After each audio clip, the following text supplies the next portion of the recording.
My name is Patricia E. Rader, and I am 34 years old. For most of my life, I was the one people forgot to mention. Not out of cruelty exactly, but out of habit. At every family dinner, every holiday, every birthday party, the spotlight landed naturally on my sister. She didn't have to demand it. It just found her. She was the golden girl, the one my mom talked about like a highlight reel that never ended. Cheerleader in high school. Straight A student. Married young to a man who owned a boat and posted sunlit photos of their matching golden retrievers. Her life looked good framed in pictures, and that was enough. And then there was me, quiet Patricia, the one who moved out early and didn't come home much, the one relatives asked about vaguely, if they remembered at all. At Thanksgiving, I was the one setting up Wi-Fi routers, while my sister unwrapped gift bags filled with perfume and scarves that cost more than my monthly grocery bill. An uncle once asked if I was still doing computer stuff. An aunt forgot my birthday 2 years in a row. I didn't correct anyone. I told myself I didn't need attention. Or at least that's what I learned to say out loud. After college, I took an entry-level job in IT support. It was exhausting, thankless, and invisible, which somehow felt fitting. I answered tickets all day, solved problems no one wanted to think about, and went home to a tiny apartment where my screens took up more space than my furniture. At night, when most people were winding down, I was teaching myself coding languages, building apps, freelancing quietly, taking overseas calls at odd hours. It wasn't glamorous. I didn't post about it. Nobody in my family asked what I did anyway. Once, when I tried to explain a new role I'd earned, my dad cut me off mid-sentence to ask my sister about a yoga retreat in Sedona. That new role paid me more in bonuses than my sister's husband made all year. I didn't say a word. I learned early that success didn't count unless it was visible enough to be bragged about. So I built my life in silence. Promotions came. Recruiters followed. I moved from support to systems architecture, then product management, then head of a division at a cybersecurity firm. I relocated to New York alone and leased a penthouse I never mentioned to anyone. I traveled to Singapore for work, London for conferences. I bought a car in cash and let my family believe I still lived in a cramped studio in Queens. They didn't care, so I didn't bother correcting them. Then my grandmother turned 80. There was no skipping that. I flew in on a red-eye, didn't announce myself, just showed up at the country club in a black dress and heels I usually reserve for boardrooms. My mom blinked twice when she saw me, like she was trying to place a face she recognized but didn't fully register. My sister hugged me a little too long, like she was checking for signs of something unnatural, maybe surgery or sudden wealth. Champagne was poured. Conversations buzzed. We were standing near the table when my grandmother, sharp as ever, turned to me and asked where I lived now. I hadn't even opened my mouth when my mom jumped in, waving a hand, talking about Brooklyn or Hoboken, somewhere vague and dismissible. I smiled, waited for her to finish, then said calmly, "Just a little penthouse overlooking Central Park." The room went dead. My sister spit her champagne onto her plate. My mom's face drained of color like she'd seen a ghost. My uncle let out a low whistle and muttered, "Well, well, well." And just like that, I stopped being invisible. Heads turned, questions formed. Eyes stayed on me longer than they ever had before. They finally saw me. I didn't know yet that being seen would cost me far more than being ignored ever did. After that night at the country club, something shifted in a way that felt almost physical, like the air had been rearranged and everyone was breathing differently around me. The woman who once asked me to refill the water pitcher mid-dinner now leaned in to hear every word I said. My uncle, who used to pat my head like I was a kid tagging along, suddenly wanted to talk about investments and markets. My mom, who once told neighbors I worked with computers or something, started introducing me as her daughter, who ran cybersecurity for global finance companies. It wasn't even technically true, but I didn't bother correcting her. I was still trying to understand what was happening. My sister reached out the next morning, her message overflowing with exclamation points and warmth that felt a little too rehearsed. She asked if I was free to grab coffee before I flew back to New York, said she missed me, said it had been too long. I stared at the screen longer than I should have.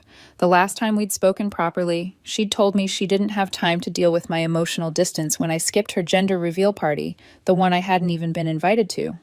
Still, I agreed. Hope is stubborn like that. We met at a cafe near my hotel, sunlight pouring in through the windows like it was trying to soften the edges of the conversation. She didn't waste time. She launched straight into how hard life had been lately. Her husband's new startup was struggling. The baby wasn't sleeping. She was exhausted. She mentioned 3 times how expensive daycare had become, each time glancing at me like she was waiting to see if I'd react.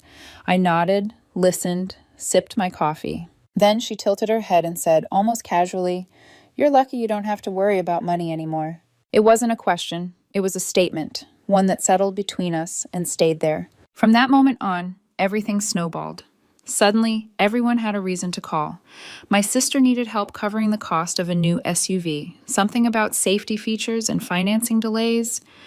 My mom called about the kitchen renovation she'd been dreaming about for years, so close to finally happening, she just needed a little push to get it over the finish line. My dad called about his knee surgery, the insurance gap he didn't want to talk about, the kind of thing he said he hated asking for but somehow still expected me to solve. I said yes every time. Not because I didn't see what was happening, but because I wanted it to be something else. I wanted to believe they'd changed, that they cared, that finally, after years of being a side character in my own family, I was being seen and appreciated for who I was. In a way, I was. We had dinners again. Group chats that once had just my sister and my parents suddenly included me, my name lighting up their phones. My mom called me her lifesaver. My dad asked if I'd teach him about crypto, which would have been funny if it wasn't so revealing. For a while, it worked. I floated on the illusion that my family finally loved me back. I didn't track the money. I didn't count the transfers. I didn't question how quickly gratitude turned into expectation. I told myself this was what closeness felt like. Then my grandmother called. She never called me unless something was wrong. She'd always been sharp, observant, the only one in the family who never made me feel small. That day her voice was quiet, not frail, just hesitant. She asked if I had a moment to talk, then paused, like she was bracing herself. "Patricia," she said, "I need to tell you something, and I don't think you're going to like it." She told me she'd overheard a conversation in my parents' backyard after a barbecue. My mom, my dad, and my sister, laughing together, talking about me, about how I'd finally become useful, about how it was about time I paid back all those years of doing nothing, about how they should keep me close, at least until the kitchen was done and the SUVs were paid off. She said my sister laughed and added, "Patricia doesn't even notice. She thinks we care." My chest burned. Not because I was shocked, but because I wasn't. Not really. I think I'd always known, somewhere deep down, but hearing it out loud, stripped away the last excuse I'd been clinging to. I thanked my grandmother, told her I'd call her later, and hung up. I sat on my couch that night, high above Central Park, the city lights spread out beneath me like 1,000 separate lives, and stared out the window until the glass went cold under my hand. I didn't cry. I didn't yell. Something in me went very quiet, like a switch flipping off. I didn't confront them. Not yet. I smiled. I answered calls. I stayed warm and present. I wanted to see how far it would go now that I knew the truth. And once I stopped sending money without explanation, I waited to see what they noticed first. They didn't notice the absence of me. They noticed the absence of my money. The first thing I learned after I stopped sending money was how quiet exploitation can be when it thinks it's still winning. No one called to ask if I was okay. No one checked in to see if work had gotten overwhelming or if New York was wearing me down. The tone stayed the same, warm, familiar, performative. My sister still sent photos of the baby. My mom still forwarded cabinet samples. My dad still called to catch up. The only thing missing was the transfers, and I watched carefully to see how long it would take before that absence became uncomfortable. It didn't take long. My sister stopped talking about her day and started talking about expenses. Not asking, just narrating. Daycare had raised their rates again. The SUV payment was brutal this month. Her husband's startup needed just a little push to get over the hump. Each sentence hovered, unfinished, like she expected me to complete it. My mom did the same thing in her own way. She never directly asked for money anymore. She'd send photos of countertops, flooring samples, the kind of glossy pictures meant to spark desire, then follow up with something like, "Isn't it crazy how expensive materials are now?" Or, "We want to do it while we're still healthy enough to enjoy it." My dad was subtler. He'd talk about friends who retired early, who traveled without worrying about medical bills, then laugh and say, "Must be nice." Before, I would have filled the gap. I would have offered help before anyone had to ask. This time, I didn't. I kept everything else the same. Same availability, same tone, same polite interest. I just didn't send money. I wanted to know whether they missed me or what I provided. The answer came quietly, in the form of irritation disguised as confusion. My sister started taking longer to reply. My mom's messages grew shorter, less affectionate. My dad's calls became infrequent, then stopped altogether. Then Christmas approached. Suddenly, everyone wanted togetherness again. My mom insisted I come early this year, said it had been too long since we'd all been together properly. My sister said the baby needed to see her aunt more. My dad said it wouldn't feel right without me there. I booked the flight. Not because I believed them, but because I wanted to end this chapter cleanly, without wondering what would have happened if I'd stayed away. When I arrived, everything was perfect on the surface. The house smelled like cinnamon and pine. Music played softly. My mom hugged me longer than usual. My sister touched my arm when she talked, like she was proving closeness. My dad poured me a drink and asked about New York, about my view, about my job. His eyes bright with curiosity that felt a little too strategic. They were performing, all of them, and for the first time, I could see the performance clearly. Dinner was loud and cheerful. Gifts were exchanged. Mine were extravagant, like always, and I noticed how no one hesitated to take them anymore. That used to bother me. This time, it didn't. After dessert, my mom suggested coffee in the living room.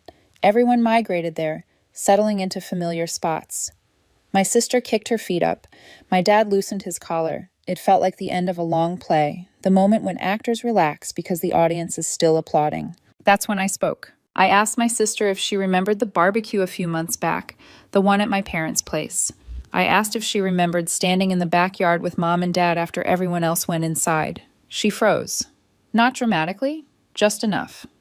My mom said my name in that warning tone she's always used when she thinks she can still control the narrative. My dad stared straight ahead, suddenly fascinated by the television. I told them I knew what they said. I didn't repeat the words.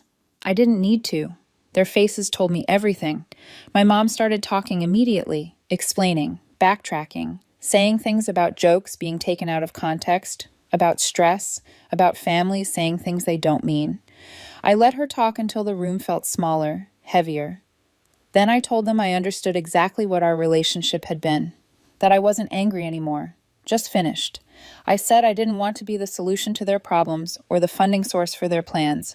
My sister tried to interrupt. I didn't stop her. I stood up, put my coat on, and said I was leaving. I told them not to call me to fix things, not to apologize, not to explain. I said I'd already made my decision. As I opened the door, my mom said my name again, softer this time, almost pleading. I didn't turn around. Outside, the air was cold and sharp. My grandmother was already there, standing on the porch like she'd been waiting. She didn't ask questions. She didn't say she was proud. She just nodded once and got into the car with me. We drove away in silence, and for the first time since that night at her birthday party, I didn't feel like I was bracing for the next disappointment. I thought that was the end of it. I was wrong. I expected anger after that night, accusations, tearful voicemails, something loud and dramatic that would confirm I'd done the right thing by walking away. Instead, I got nothing. No calls, no texts, no emails pretending to check in, just silence, clean and complete, like I'd been erased from the family group chat without anyone bothering to announce it. At first, the quiet made me uneasy. I kept checking my phone out of habit, half expecting a message that would pull me back into the old pattern. Nothing came. Days passed, then weeks. My grandmother stayed in touch, of course. She called every few days, never asking me to reconsider, never pushing me to explain myself again. She talked about the weather, about the beach near her place, about the book she was reading. She let the silence be what it was. I went back to New York and threw myself into work. The city helped. It doesn't care about your family drama. Meetings still started on time. Deadlines still existed. Problems still needed solving. For the first time in a long while, my focus wasn't split between my own life and managing everyone else's expectations. I didn't realize how much mental space they'd been occupying until it was suddenly free. 2 weeks later, something strange happened. I got a call from a recruiter I didn't recognize. His voice was energetic, a little too polished. He said he had a client looking for someone to lead a new cybersecurity division. He said my name had come up through a professional network. He mentioned a consulting firm I'd never heard of and casually referred to me as a silent partner. I told him he had the wrong person and hung up, but the call stayed with me. An hour later, curiosity turned into unease. I started digging. It didn't take long to find it. A professional profile had been created using my full name, photo, and job history, padded with exaggerated titles and fake endorsements. It looked just convincing enough to pass at a glance. The profile was linked to a new consulting firm with a sleek website and a promise to leverage elite cybersecurity leadership for family-driven enterprises. My name was listed as a partner. I felt my stomach drop. I called the number on the site. My dad answered. I didn't even say hello. I asked him what he thought he was doing. He stammered, words tripping over each other, saying it wasn't what it looked like, that he was just trying to help build something for the family, that he thought leveraging our collective success would benefit everyone. I hung up before he could finish. 10 minutes later, my sister called. She swore she had nothing to do with it, then immediately contradicted herself by saying, "You don't understand how much we needed this." That was the moment it clicked. They weren't just after my money anymore. They wanted my name, my reputation. They wanted to wear my success like a costume and walk around in it, pretending they'd built something too. I contacted my lawyer that night. The cease and desist went out immediately. The fake profiles were taken down. The website disappeared. 2 investors who'd already reached out had to be corrected before real damage was done. It could have ruined me, not just financially, but professionally. When I called my grandmother afterward, pacing my apartment with my heart still racing, she didn't sound surprised. She said quietly, "I warned you, Patricia. They don't love people. They love what people can give them." That was the moment I stopped hoping for redemption. I changed everything. New number, new accounts, locked down my digital presence until it was airtight. I went fully quiet, not out of fear, but out of resolve. I wasn't going to let them find another angle. A few weeks later, a handwritten letter arrived with no return address. Inside was an apology that never quite said sorry, wrapped in explanations about fear and insecurity. Taped to the bottom was an old photo of me at 12, standing at my grandmother's kitchen counter, pulling apart a broken radio with a screwdriver while the rest of the family laughed in the background. My mom had taken that picture. I read it twice, folded it carefully, and put it away. I didn't respond. It felt like a souvenir from a life I didn't live anymore. I thought that would be the end. It wasn't. I didn't expect anything else after that letter. No calls, no messages, no dramatic attempts to pull me back in. For a while, that's exactly what I got. Silence. Not the tense silence that waits to explode, but a flat, empty one, like a room that's finally been aired out.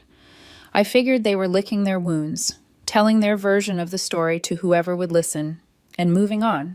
I let them. I sold the Penthouse a few months later, not because I couldn't afford it, but because I didn't want my life to revolve around something that had become symbolic of everything they tried to take from me. I bought an old brownstone in Brooklyn and gutted it completely. Walls came down, floors were redone. Every decision was mine. I built something solid, not to impress anyone, not to prove anything, but because I wanted to live inside something that felt earned, not borrowed or observed. Work stayed steady. I kept leading my team, kept building systems most people will never see, but rely on every day. I started mentoring younger women in tech, quietly, one-on-one. No panels, no press, just coffee meetings and honest conversations about how to negotiate salaries, how to walk away from jobs that don't value you, how to stop confusing visibility with worth. Somewhere along the way, I stopped checking my email at midnight. I started taking weekends off. I went to therapy. I learned to cook more than one decent meal. I adopted a rescue dog with one ear and a bad attitude and named him Ghost because that's what I'd become to my family. My grandmother visited often. She never asked if I planned to go back or reconcile. One afternoon, sitting on the porch while Ghost barked at pigeons, I finally asked her if she was disappointed in me for cutting them off. She didn't hesitate. She said, "You gave them more chances than they deserved. That's not failure. That's grace." For the first time, I believed her. About a year passed. Then I got a voicemail from a number I didn't recognize. It was my cousin Megan. We hadn't spoken in years. She sounded nervous, careful, like she wasn't sure she was allowed to call. She said she didn't want anything, no money, no favors. She just thought I should know that things back home were different. According to her, my dad had shut down the fake consulting idea months ago. My mom had started volunteering at a local shelter. My sister had quietly gone back to school, community college, psychology, no announcements, no photos, just change. Megan said my name still came up sometimes, that my mom cried occasionally, not in public, not to guilt anyone, but privately. That my grandmother never let them rewrite the story. She told people the truth, the version I lived through, not the one they wanted remembered. I didn't call back. I didn't reach out. Some changes aren't invitations. They're just proof that growth is possible, even if it comes too late to matter to the relationship that was lost. One evening, while cleaning out an old box, I found that photo again. Me at 12, focused on a broken radio, while the rest of the family laughed behind me. I looked at her for a long time. That girl wasn't invisible. She wasn't broken. She was just busy building something, while everyone else was looking the other way. I didn't burn the photo. I didn't frame it either. I put it back where it was. Not as an anchor, but as evidence. It's been over a year now. No contact, no surprises, no chaos. The silence that used to scare me now feels like space, like room to breathe. My life is full in a way it never was when I was chasing approval. I don't say yes out of fear anymore. I choose what deserves me. They taught me a lot, even if they never meant to. They taught me what happens when love is conditional, when success is seen as something to extract instead of celebrate. And they taught me the most important thing of all. Sometimes walking away isn't the end of a story. It's the moment it finally becomes your own.